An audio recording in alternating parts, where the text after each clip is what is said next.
Italy. Everyone tells you Italy is cheap. You hear it everywhere.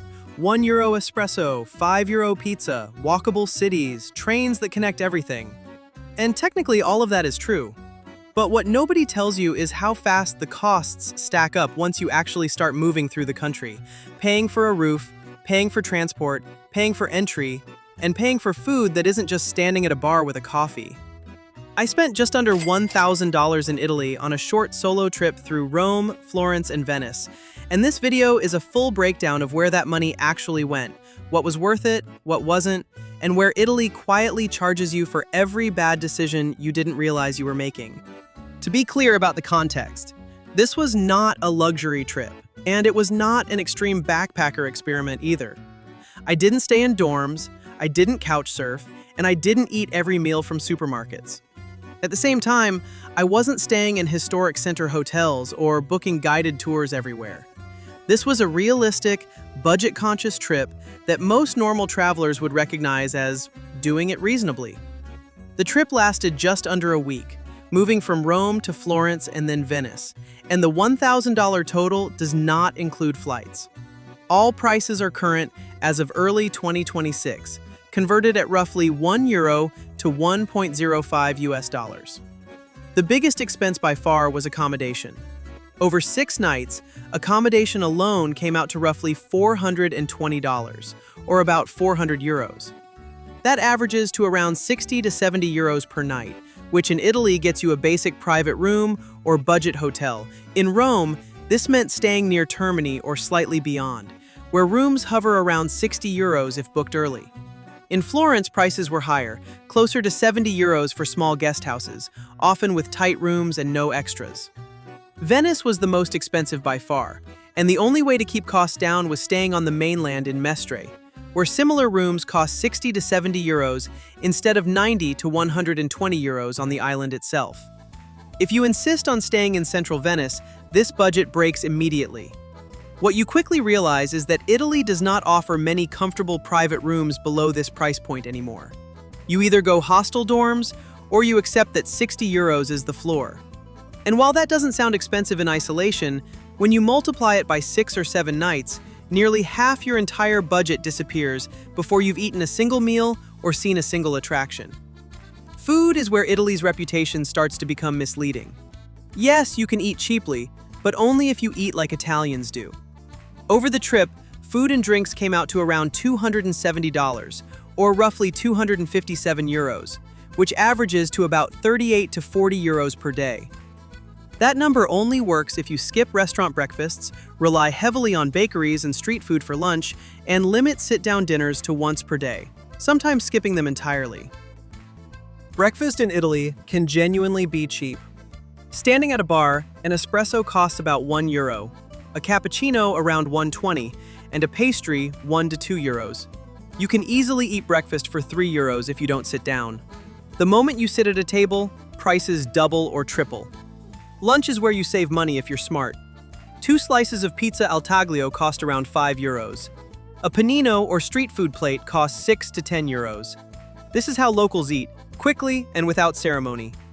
Dinner is where Italy starts charging you. In non-touristy neighborhoods, pasta dishes run between 9 and 14 euros. But in tourist zones near landmarks, that same plate jumps to 18 to 25 euros, often with worse quality. On top of that, most sit-down restaurants charge a coperto, a table fee, usually 1 to 3 euros per person, whether you noticed it on the menu or not. Over the course of the trip, I paid for multiple sit-down dinners that I didn't need, simply because I was tired. One dinner near a major landmark ended up costing over 40 euros for 2 basic dishes and drinks that were absolutely not worth it. Those moments are how budgets break. Italy doesn't feel expensive in small amounts, but every convenience has a price, and that price compounds fast. Transportation was the next major category, totaling around $160. Inner-city trains made up most of this. High-speed trains between Rome and Florence started around €14.90 if booked early on Italo, and Florence to Venice starts around €18.90. These prices are real, but they are not guaranteed. Book late, and those same tickets can easily cost 40 to 60 euros each. Booking a week or more in advance is the difference between a manageable budget and blowing it completely. Within cities, local transport is generally affordable except in Venice. Rome's metro and bus tickets cost €1.50 per ride, with 24-hour passes at €8.50. Florence's buses cost around €1.70 per ride. These cities are very walkable, and walking saves money. Venice is the outlier. A single Vaporetto ride costs €9.50 for 75 minutes. That means 2 rides per day can quietly drain €20 without you realizing it. The only way to manage Venice cheaply is to walk everywhere and use water transport sparingly, or buy a day pass if you plan multiple rides. Attractions were another unavoidable expense. Italy does not let you see its history for free. The Colosseum full experience ticket costs €24. The Vatican Museums cost €20, plus a small online fee if you want to avoid waiting in line. Florence's Uffizi Gallery costs €25. The Accademia Gallery, home of Michelangelo's David, is now €20. Venice's Doge's Palace costs around €30 for the standard museum circuit. By the time you pick 2 or 3 major attractions per city, you're easily over €100 in entry fees alone. I limited myself and still spent around $90 total on attractions by skipping some interiors, visiting free churches, and avoiding guided tours. Even so, there is no way to experience Italy's cultural highlights without paying.